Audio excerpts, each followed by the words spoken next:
Si vous aimez Voix for Islam, pensez à cliquer sur le bouton j'aime, ça aide au référencement. Pensez à partager la vidéo et à vous abonner en cliquant sur la cloche pour rester informé de toutes les nouvelles publications. Et enfin, vous pouvez nous retrouver sur notre site internet voixforislam.fr en cliquant ici. Vous retrouverez toutes nos séries en français et entièrement gratuitement. Je vous souhaite un excellent épisode, à tout de suite, Inch'Allah.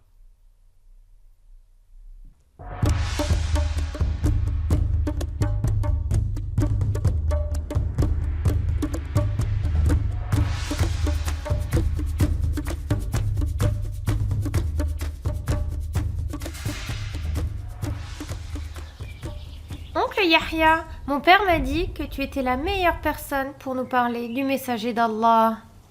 Que la prière et les saluts d'Allah soient sur lui, car tu sais tellement de choses sur lui. Oui, Younes, je connais beaucoup d'histoires sur la vie de notre noble prophète, alayhi salatu wassalam. S'il te plaît, oncle Yahya, raconte-nous comment la révélation est venue à notre noble prophète, s'il te plaît. D'accord. Que puis-je vous dire sur lui, mes petits? Que puis-je vous dire? Qu'est-ce que je vais vous raconter? Oncle Yahya, dis-nous tout ce que tu sais sur le prophète, alayhi salatu wassalam. Oncle Yahya, je veux tout savoir, tout, absolument tout. Raconte-nous l'histoire de la naissance de Mohammed, alayhi salatu wassalam. Moi, je veux savoir comment la révélation lui est venue. D'accord, ok Younes, je vais vous raconter cette histoire. Mais laissez-moi commencer par sa naissance et par son enfance, pour que vous sachiez à quoi ressemblait sa vie depuis le début. Le messager d'Allah est né le lundi au 12e jour de Rabi al-Awwal, dans l'année de l'éléphant. C'était une époque où la paix régnait sur la Mecque, après que son peuple ait célébré la victoire sur l'armée d'Abraha. Amina, fille de Wahab, sentit son cœur déborder de joie et elle commença à lever les yeux vers le ciel. Elle se souvint de la vision qu'elle avait vue quelques jours plus tôt. Elle se tenait seule dans le désert quand soudain, une lumière émana d'elle, remplissant le ciel et illuminant tout de l'est à l'ouest. Elle a pleuré en regardant son bébé, qu'elle avait porté sans aucune souffrance pendant sa grossesse. Ô chère Marie, ô Abdallah, je te parle chaque nuit depuis que tu nous as quittés. Tu nous as quittés alors que cela ne faisait pas encore 2 mois que l'on était mariés. Maintenant j'ai donné naissance à notre enfant, un orphelin qui ne connaîtra jamais son père. Qu'à cela ne tienne, chère Marie, je suis en paix. Je n'ai rien ressenti de la douleur de l'accouchement dont parlent les autres femmes. Voyez comme il est beau, comme le visage de celui qui est rempli de lumière est beau. Savez-vous, Abdallah, je sens que cet enfant sera important et qu'il ne ressemblera à aucun autre enfant.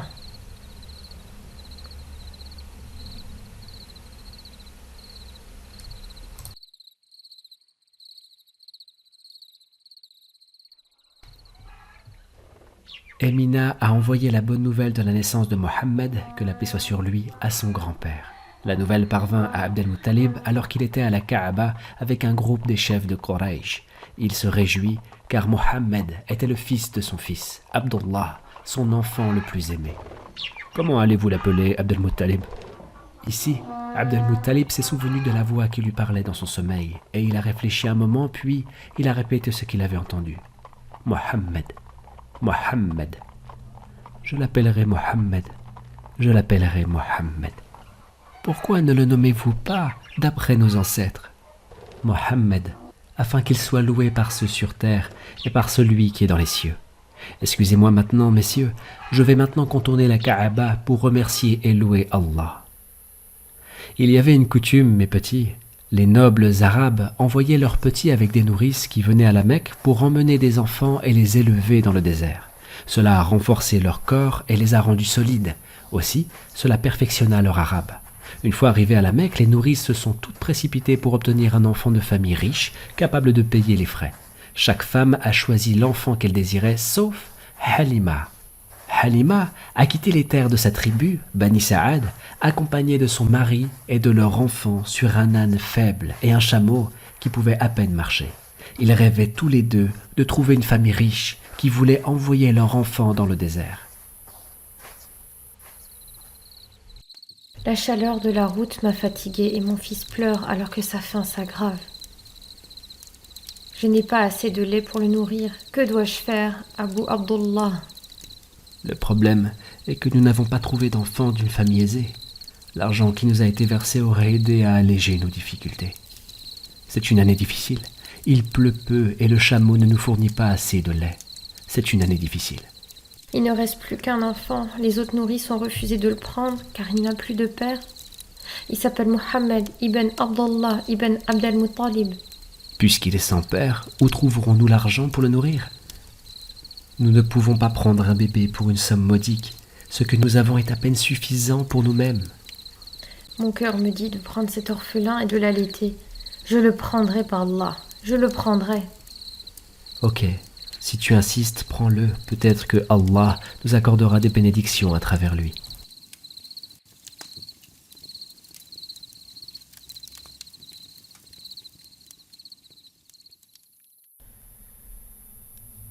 Halima est retournée à sa caravane avec l'enfant. À peine l'avait-elle placé sur son sein que le lait coulait, et il buvait jusqu'à ce que sa soif soit étanchée. Le fils de Halima but également jusqu'à ce qu'il soit rassasié, et les deux nourrissons s'endormirent. « Tiens, Halima, bois ce lait. »« Du lait? Où as-tu trouvé ça, cher Abdallah? » Je suis allé vers la chamelle et je l'ai traité, et ce lait est pour toi, alors bois. »« Toi aussi tu dois boire, Abdallah, tu es épuisé. » Non, c'est pour toi vraiment. Halima, je suis désaltéré et déjà plein. » Comme ce chameau est remarquable, n'était-elle pas dépourvue de lait et faible? Comme cet enfant est remarquable, Mohammed. Depuis qu'il est arrivé chez nous, nous avons été comblés de bonté et de bénédictions, et nous n'avons aucune raison de nous plaindre de quoi que ce soit. Au fil des jours, la présence de l'enfant Mohammed dans les terres des Bani Sa'ad est devenue associée aux bénédictions. La terre est devenue fertile après une sécheresse, et les palmiers dattiers portaient des fruits comme jamais auparavant. Les animaux engraissaient et commençaient à donner du lait en abondance. Mohammed a suscité beaucoup d'intérêt de la part des habitants de Bani Sa'ad. Tout le monde l'aimait, et c'était un enfant calme qui ne pleurait jamais. Il était, que la paix soit sur lui, une âme bénie.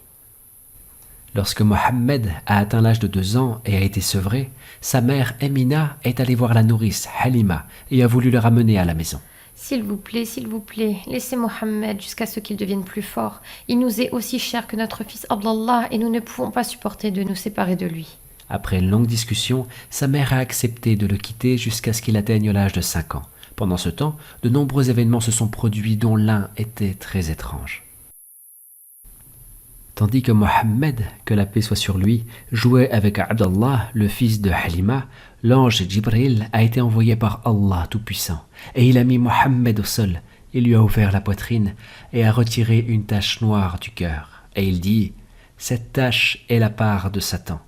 Puis il lava le cœur et le remit à sa place par la puissance d'Allah qui est capable de tout.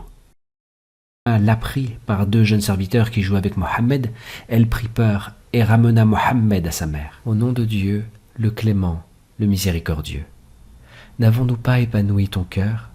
Ne t'avons-nous pas soulagé du fardeau qui te pesait sur le dos? Et n'avons-nous pas rehaussé ton prestige? Certes, à côté de la difficulté, il y a la facilité. Certes, à côté de l'adversité, il y a la félicité. Alors, chaque fois que tu as un moment de loisir, tourne-toi vers ton Seigneur et aspire à sa grâce avec ferveur. Quelle situation incroyable, mon oncle! Il ne fait aucun doute que Abdallah a dû avoir très peur. C'est vrai, Younous, c'est vrai. Abdallah et Halima ne savaient pas alors qu'il s'agissait d'un miracle divin pour lequel Allah avait choisi notre prophète bien-aimé. Mon oncle, cela signifie-t-il que la naissance et l'enfance du messager indiquaient qu'il serait déjà très important? La leçon que j'ai partagée avec vous aujourd'hui est que le messager a été choisi par Allah parmi sa création afin de guider l'humanité.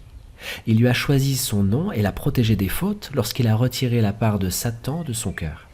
J'aimerais beaucoup entendre la suite de l'histoire, mais il se fait tard maintenant et mes parents vont s'inquiéter pour moi. Attends une minute, Younous, nous allons finir l'histoire. Notre histoire est encore longue, oh Hajar. Mais j'ai envie d'écouter la suite de l'histoire maintenant, s'il te plaît. Notre histoire est longue, Hajar. Nous ne pourrons pas terminer ce soir. Arrêtons-la maintenant et je vous propose et vous promets de la continuer pour vous demain, Inch'Allah. Merci, oncle Yahya. Bonne nuit, oncle Yahya, et on se voit demain matin.